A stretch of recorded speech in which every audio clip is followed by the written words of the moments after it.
오늘은 엘리야 기도의 시간이자 사도행전 강의 말씀 그대로 이어가면서 사도행전 13장 1절부터 3절의 말씀을 소명에 순종하는 교회, 생명으로 증언하는 성도라는 제목으로 증거하도록 하겠습니다. 원래 제가 이 사도행전 13장의 말씀을 토대로 준비한 말씀이 있었는데 시대적인 너무 큰 아픔이 있어서 오늘은 좀 더 초점을 바꾸어 말씀을 증거하고자 합니다. 여러분, 오늘날 우리가 살아가는 이 시대가 과학과 기술이 발전한 시대인 건 분명합니다. 그리고 사람들의 인권과 자유가 굉장히 존중되는 시대임이 분명해요.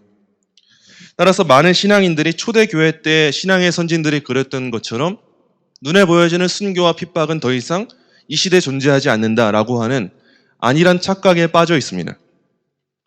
그런데 최근 우리는 충격적인 소식을 들을 수가 있었습니다. 아시는 분들은 아실 거예요.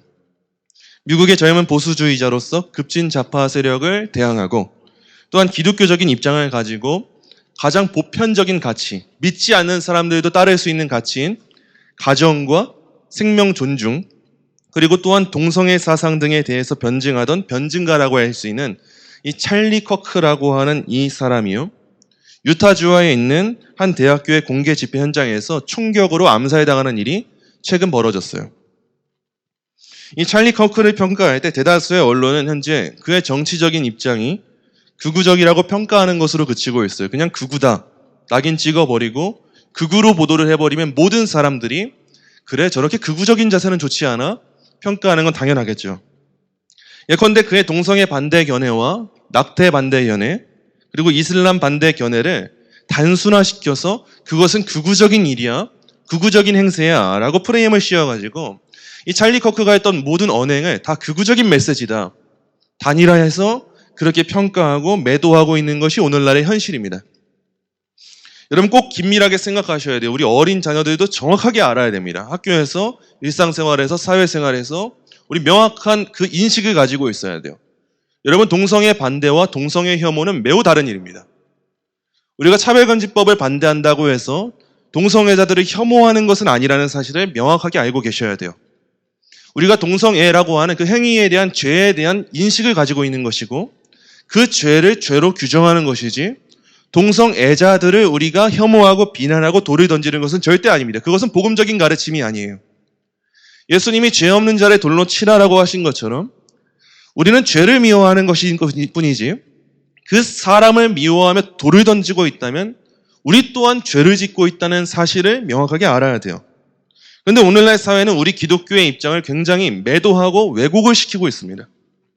우리가 차별금지법을 반대할 때 차별금지법을 반대한다는 이유만으로 우리에게 이름을 붙입니다. 극우라고 하는 이름을 붙입니다. 그래서 우리가 마치 기독교가 차별을 조장하는 종교인 것처럼 너희는 왜 차별금지법을 반대해? 왜 동성애자들을 차별해? 기독교는 혐오와 차별의 종교야 라고 하는 그릇된 인식을 세상 사람들에게 심어주고 있어요. 저는 이 시점에 찰리 커크의 죽음에 대한 대부분의 언론 보도가 그의 죽음에 극우라고 하는 프레임을 씌우는 이 모습이 얼마나 안타까운지 모릅니다. 현재 미국과 한국의 많은 청년들이 찰리 커크의 죽음을 애도하고 있어요. 최근 슈퍼주니어의 최시원 씨와 원더걸스의 선예 씨가 그의 죽음을 애도하는 글을 SNS에 업로드를 했어요.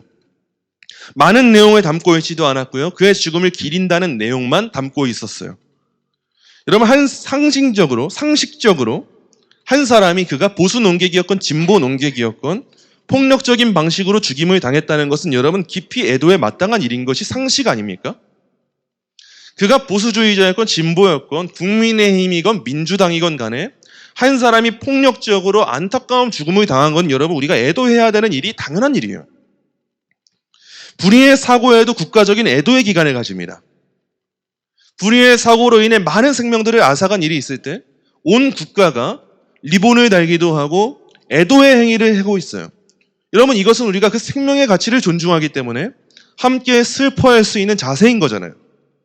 그런 일에 누가 감히 극우적인 일이다, 너무 정치적이다, 집단적이다, 그런 일로 반발하는 경우 여러분 많이 보셨습니까? 그런데 지금 이 슈퍼주니어 최시원 씨에게 슈퍼주니어에서 탈퇴해라라고 하는 비난이 쏟아진다고 하고요. 원더걸스 선예 씨에게 어떻게 연예인이 그런 행동을 할 수 있냐? 극우주의자를 그렇게 보듬어 줄 수 있냐라고 하는 비난이 말로 다 할 수 없다고 해요. 어떻게 동성애를 반대하고 여성 인권을 무시하는 일을 애도할 수가 있냐? 비난이 장난이 아니라고 해요. 여러분, 이 시대는요, 급진 좌파가 될 수 있는 자유는 인정받는 시대인 것 같아요. 동성애를 찬성하는 자유는 인정받는 시대인 것 같아요. 차별금지법과 레즈비언, 게이들을 인정하는 그 자유는 인정받는 시대인 것 같은데, 아주 조금이라도 보수적인 가치관을 내세울 수 있는 이 자유는 조금도 내세울 수 없는 시대라는 생각을 전 가지게 됩니다. 여러분, 과연 이 시대가 커크의 죽음을 정당하게 평가하고 있다고 생각하십니까? 여러분, 한번 집에 가셔서 한번 천천히 한번 찾아보세요. 이 사람이 어떤 발언들을 했는가? 이 사람이 대학가에 가서 그 대학가 중심가에서요, 하나의 부스를 차리고요, 내가 틀렸다는 것을 입증해봐 라고 하는 제목을 가지고 젊은 청년들, 대학생들에게 그 동성애적인 가치관과 낙태에 대한 가치관을 서로 토론하고 논쟁하는 시간을 가지는 게 이 사람이 주로 하는 가치관이었어요. 기독교 대학가가 아닙니다. 신학교가 아니에요. 일반 대학가에 가서 그 불의에 대해 정의감이 있는 청년들에게, 일반적인 그 세상에 있는 청년들에게 답변을 하는데, 이 사람의 답변에 항상 뭐가 나오냐? 성경의 가치관이 나옵니다. 왜 낙태하면 안 되는가?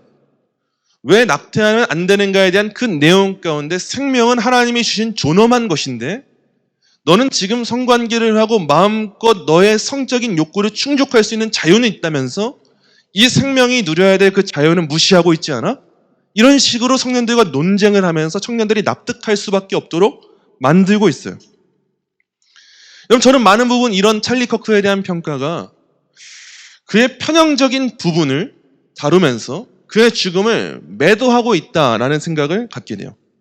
그리고 이와 같은 여론과 이 시대의 이 사조 가운데 무엇이 담겨 있는가 볼 때, 단순하게 찰리 커크가 보수주의자여서 공화당원이어서 그를 반대한다는 것이 아니라 이 많은 언론들의 여론의 그 기반 가운데 무엇이 있는가 보니까 기독교의 혐오 사상과 기독교를 핍박하고 있는 운동이 21세기에도 여전히 이루어지고 있구나. 저는 이 사실을 발견하게 됩니다.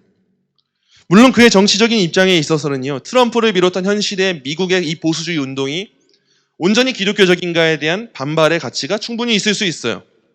그의 정치 운동에 있어서는 우리가 이견이 있을 수 있어요.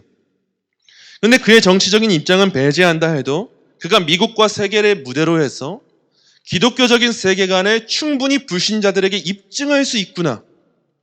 아무리 이 시대라 해도 기독교적인 가치관이 충분히 청년들을 운동한 이 시대 가운데 다시 한번 이 온전한 가치관으로 변화시킬 수 있구나.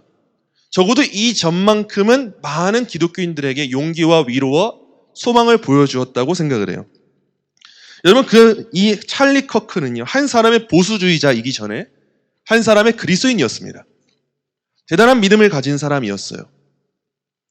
이 찰리 커크를 암살한, 총격으로 피살한 이 용의자는요, 현재 트랜스젠더인 연인과 동거 중이었다고 합니다. 과연 이 찰리 커크의 죽음이 단순히 너무 지나친 공화당적인 보수주의적인 가치관을 내세워서 죽었다고 생각하십니까? 아니면은 동성애에 대한 반대, 기독교적인 성윤리를 전했기 때문에 이 사람이 이 안타까운 죽음을 맞이했다고 생각하십니까? 저는 커크의 죽음은 우리에게 분명한 메시지를 던져주고 있다고 생각을 해요. 여러분, 순교는요, 과거의 메시지가 아니라 여전히 오늘날에 살아가는 우리 그리스도인들의 여전히 동일한 메시지일 것이라고 생각을 해요. 그리고 이 사건은 우리에게 아주 중요한 질문을 던지고 있어요. 여러분, 오늘 우리 시대에도 우리 그리스도인이라면 꼭 우리는 순교적 증인의 길을 걸어야만 하는 것일까? 우리 개인에게 던져봐야 될 질문이라 생각합니다. 우리 너무도 안일하게 신앙생활을 하고 있잖아요. 이 시대는 그런 순교는 이제 일어나지 않아.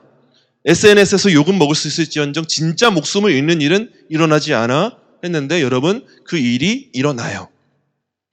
지금도 중동 지역에서는 그리스도를 믿는다는 이유로 많은 그 교회들이 이슬람 집단에 의하여서 테러를 당하고 떼죽음을 당하고 있어요. 한 마을 전체가 초토화되고 있어요. 여전히 많은 불교 국가에서, 아니 심지어는 기독교의 파생지라고 할 수 있는 그 지역들에서 종교개혁의 운동이 일어났다고 하는 그 지역들에서 기독교에 대한 핍박과 혐오 운동이 거세게 몰아치고 있어요. 오늘 이 사도행전 13장의 말씀을 통하여서 과연 나는 어떤 길을 걸어가겠는가? 이 질문에 대한 답을 찾아보도록 하겠습니다. 먼저 오늘의 본문 1절의 말씀 우리 함께 한 목소리로 읽겠습니다.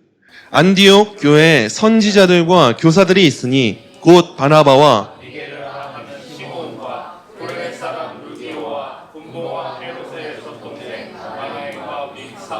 아멘. 오늘 본문에 보니까 안디옥 교회 초대 지도자 명단을 보여주고 있어요.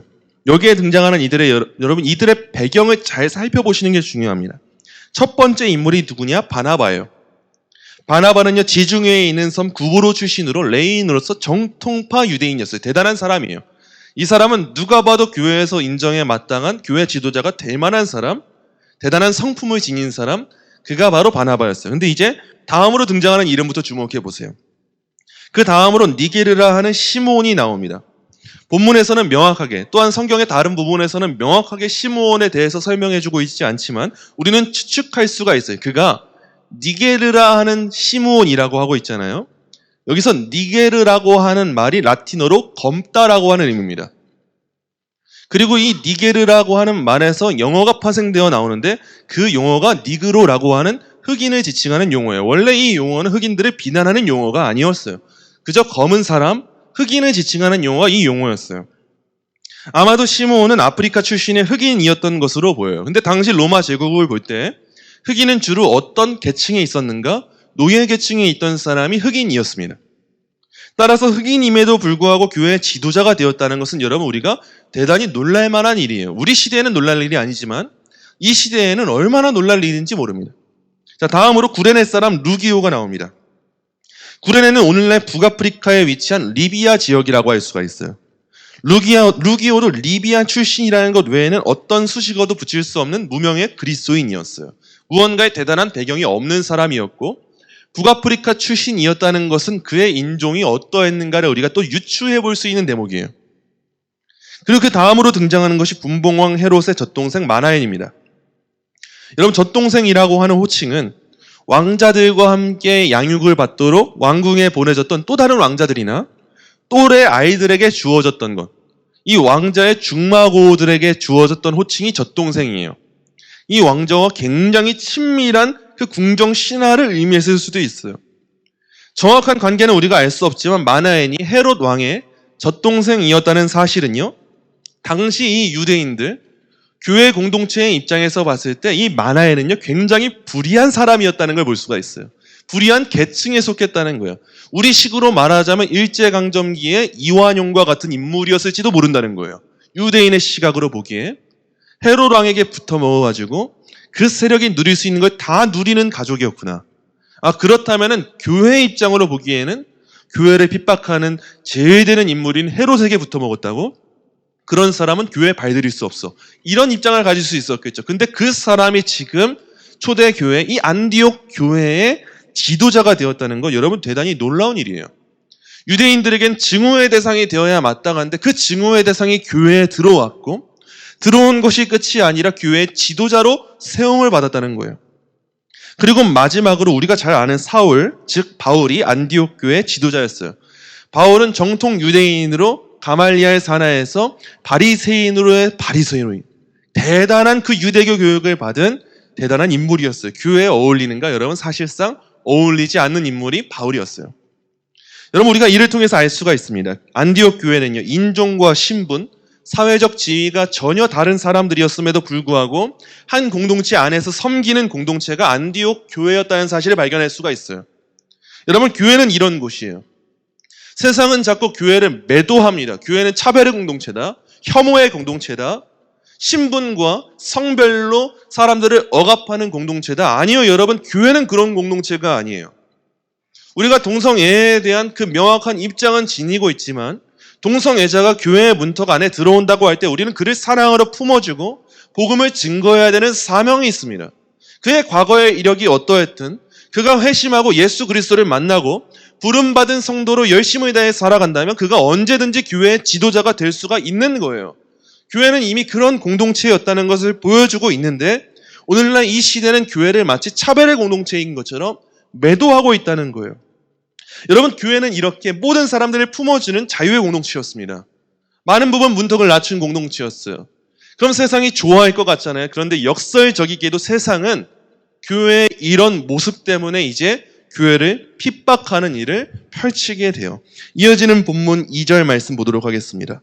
본문 2절 말씀 우리 함께 한 목소리로 읽겠습니다. 주를 섬겨 금식할 때에 성령이 이르시되 내가 불러 시키는 일을 위하여 바나바와 사울을 따로 세우라. 아멘. 여러분 교회가 모여서 금식하며 기도했는데 성령께서 말씀하신 거예요. 내가 불러서 따로 시킬 일이 있는데 바나바와 사울을 따로 세워라. 여기서 중요한 점은 뭐냐? 여러분 교회의 사역은요 항상 사람이 계획하는 것이 아니라 성령님이 부르실 때 시작하는 일이라는 사실입니다. 우리가 늘 기억해야 될 교회의 핵심적인 가치관이에요. 우리가 열심히 계획해서 사역하는 게 아니라 성령님의 부르심으로 말미암아 사역하는 거예요. 안디옥 교회가 금식과 기도로 성령의 음성에 귀를 기울였어요. 그리고 성령께서 바나바와 사울을 특별히 세우라고 명령하셨는데 이때 성령께서 시키신 특별한 일이 무엇인가? 선교였습니다. 복음 전하는 사역. 우리는 주로 선교사를 파송할 때 교회 안에서요 제일 되는 리더를 파송하지 않습니다.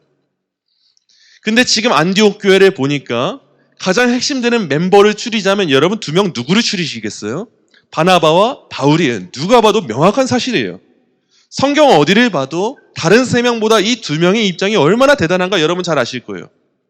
안디옥 교회에서도 제일 되는 지도자가 있었다면 바나바와 바울이 그 역할을 감당했을 거예요.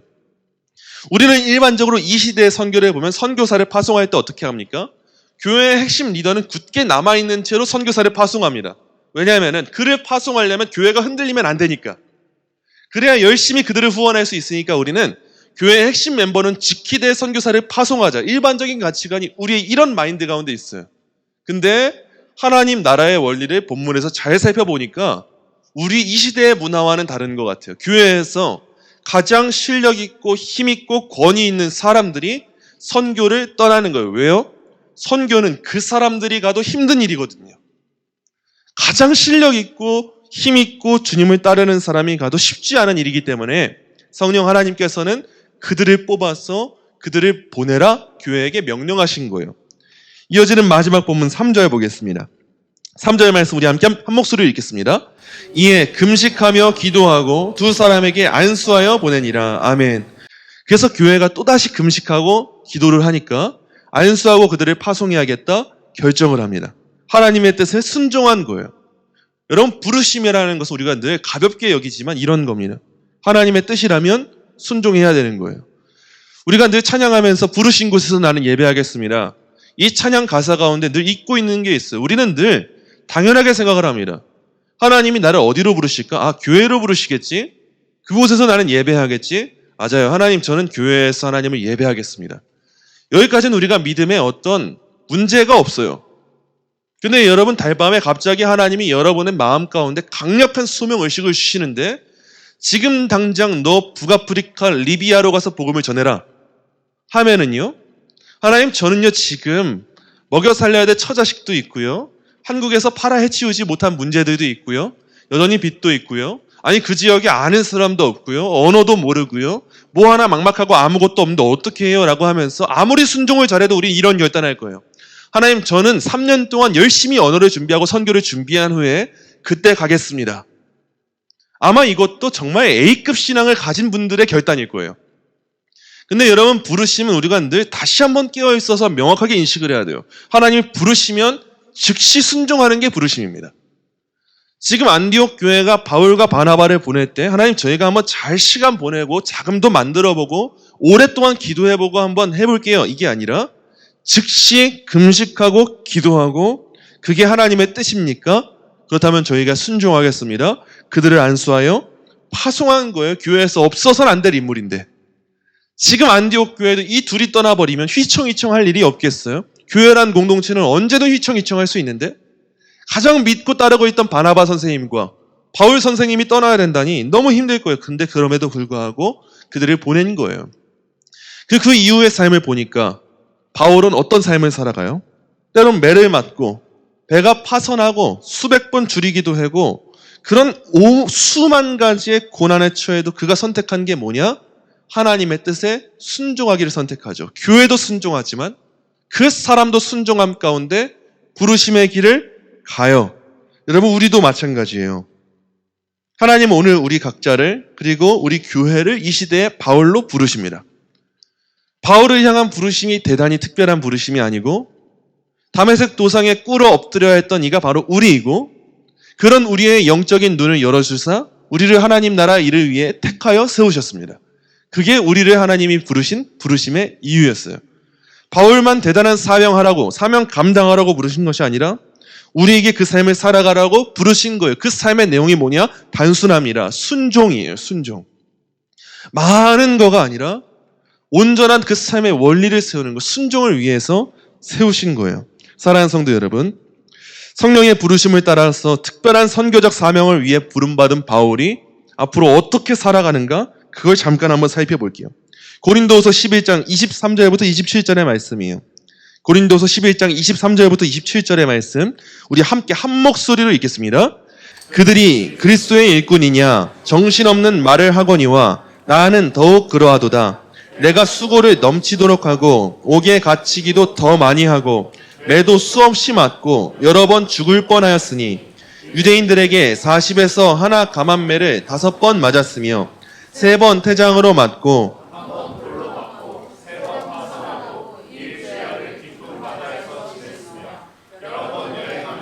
강의 위험과 강도의 위험과 동족의 위험과 이방인의 위험과 시내의 위험과 광야의 위험과 바다의 위험과 거짓 천재 중에 위험을 당하고 또 수고하며 애쓰고 여러 번 자지 못하고 줄이며 목마르고 여러 번 굶고 춥고 헐벗었노라. 아멘. 여러분, 바울이 이런 삶을 살아갈 수 있던 이유는 그가 대단한 사람이어서라기보다 그가 자기를 부르신 하나님의 뜻을 온전히 인식했기 때문입니다. 나를 부르신 이유가 뭐지? 내가 여기 왜 있는 거지? 나는 지금 무엇을 위해 살아가야 되는 존재지? 쉽게 말해서요, 정체성을 온전히 알았기 때문에 살았던 거예요. 우리 자녀들이 부모님을 공경합니다. 부모님의 말씀에 순종해요. 왜냐? 정체성을 알아서 그래요. 나는 자녀이고 부모님에게 순종해야 되는구나. 부모님의 뜻이라면 이렇게 행동해야 되는구나. 알기 때문에 살아갑니다. 우리가 국민으로서 세금을 납부합니다. 왜냐? 정체성을 알기 때문이에요. 여러분, 정체성을 알 때 삶을 살아갈 수 있는 힘이 나오는데 바울이 그러했던 거예요. 어떤 미친 사람이 한 사람의 이름을 위하여서 수백 번 굶고 구리고 헐벗고 그런 삶을 살아가겠어요. 우리는 길을 지나가다가 누가 우리한테 시비만 걸어도 화가 나가지고 어떻게 하질 못하겠는데, 하루가 분해가지고 잠도 못 자겠는데, 바울은 어떻게 그렇게 수백 번 맞으면서 수많은 매를 맞으면서 그 삶을 살아갈 수 있었는가? 부르심을 알았기 때문이라는 거예요. 그 부르심을 아는 사람이라면 그 일을 충분히 감당할 수가 있다는 거예요. 바울은 자기가 걷는 이 길을요, 고린도 교회에게 이렇게 설명을 해요. 고린도서 4장 5절부터 12절의 말씀이에요. 이 말씀도 우리 한 목소리로 함께 읽도록 하겠습니다. 우리는 우리를 전파하는 것이 아니라 오직 그리스도 예수의 주 되신 것과 또 예수를 위하여 우리가 너희의 종된 것을 전파함이라. 어두운 데에 빛이 빛이라 말씀하셨던 그 하나님께서 예수 그리스도의 얼굴에 있는 하나님의 영광을 아는 빛을 우리 마음에 비추셨느니라. 우리가 이 보배를 질그릇에 가졌으니 큰 능력은 하나님께 있고 우리에게 있지 아니함을 알게 하려 함이라. 우리가 사방으로 우겨쌈을 당하여도 쌓이지 아니하며 답답한 일을 당하여도 낙심하지 아니하며 박해를 받아도 버림받지 아니하며 거꾸로 뜨림을 당하여도 망하지 아니하고 우리가 항상 예수의 죽음을 몸에 짊어짐은 예수의 생명이 또한 우리 몸에 나타나게 하려 함이라. 우리 살아있는 자가 항상 예수를 위하여 죽음에 넘겨짐은 예수의 생명이 또한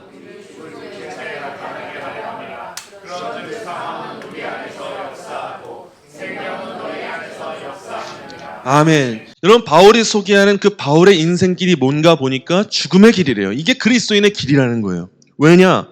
예수님의 죽음을 몸에 짊어지는 것이 하나님으로부터 부름받은, 쉽게 말해 소명받은 모든 성도들이 걸어야 할 길이기 때문이라는 거예요. 여러분, 우리가 가는 길이 이 길이 맞습니까? 우리가 지금 걸어가고 있잖아요. 열심히 가고 있잖아요. 부르셨습니다, 하나님. 제가 그 길을 가겠습니다 하고 가고 있는데 오늘날 많은 그리스도인들을 볼 때 그 길을 가고 있는 건지 모르겠는 때가 종종 찾아옵니다. 지금 바울이 가고 있다는 지금 이 길이 내가 가고 있는 길이 맞는가 여러분 점검해 보셔야 돼요. 우리가 기억할 게 뭐냐? 이 시대적으로 볼 때 우리의 삶은 마치 박해를 당하는 자처럼 보일 수 있어요. 버려진 자처럼 보일 수 있고 사방으로 우겨쌈을 당하는 것처럼 보일 수 있습니다, 여러분. 그래서 많은 사람들이 떠나가잖아요. 나는 못 당해. 나는 자존심이 있어서 그런 삶은 못 살아? 아니 어떻게 우겨쌈을 당하면서도 이 삶을 살아가겠어? 나는 못해. 거꾸로 뜨면 어떻게 당해 하잖아요. 근데 여러분 꼭 기억하셔야 돼요. 버려진 자처럼 보이고 우겨쌈을 당하고 거꾸로 뜨림을 당하여도 중요한 게 뭐냐? 우리는 망하는 자들이 아니라는 거예요. 바울이 그걸 말하고 있는 거예요. 왜 그렇습니까?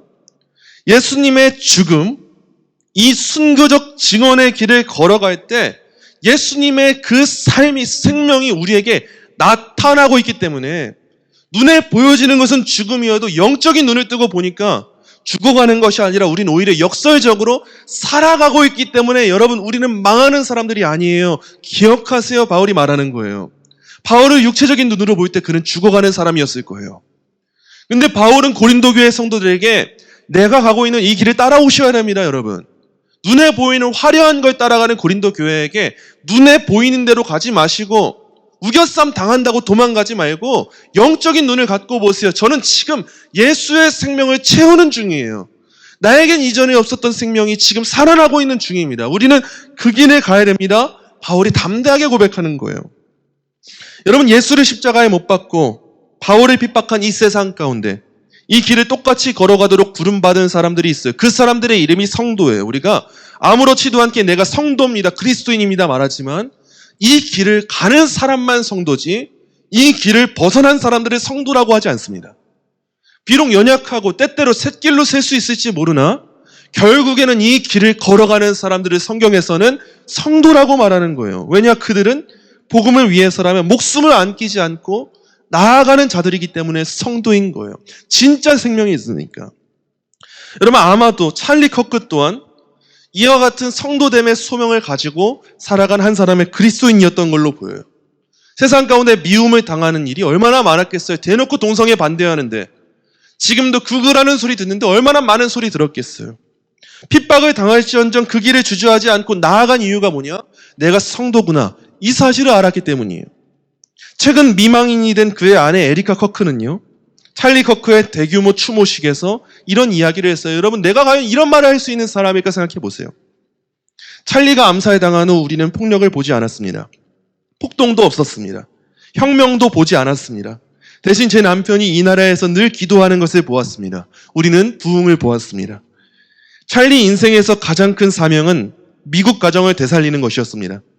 찰리는 서양의 길 잃은 소년들, 즉 방향도 목적도 믿음도 살 이유도 없다고 느끼는 젊은 남자들을 찾아 구원하고 싶어 했습니다. 방해물에 시간을 낭비하고 분노와 증오에 사로잡힌 그 남자들의 말입니다. 찰리는 그들을 돕고 싶어 했습니다. 제 남편 찰리는 자신의 목숨을 앗아간 그 젊은이 같은 사람을 구하고 싶어 했습니다. 그리고 이 여자가 대단한 말을 해요. 저는 지금 그를 용서합니다. 저는 그를 용서합니다. 울먹거리면서 사람들 앞에서 입에서 도저히 나오지 않을 것 같은 그 말을 전달하는 거예요. 지금 어린 자녀가 둘이나 있는 가정이에요.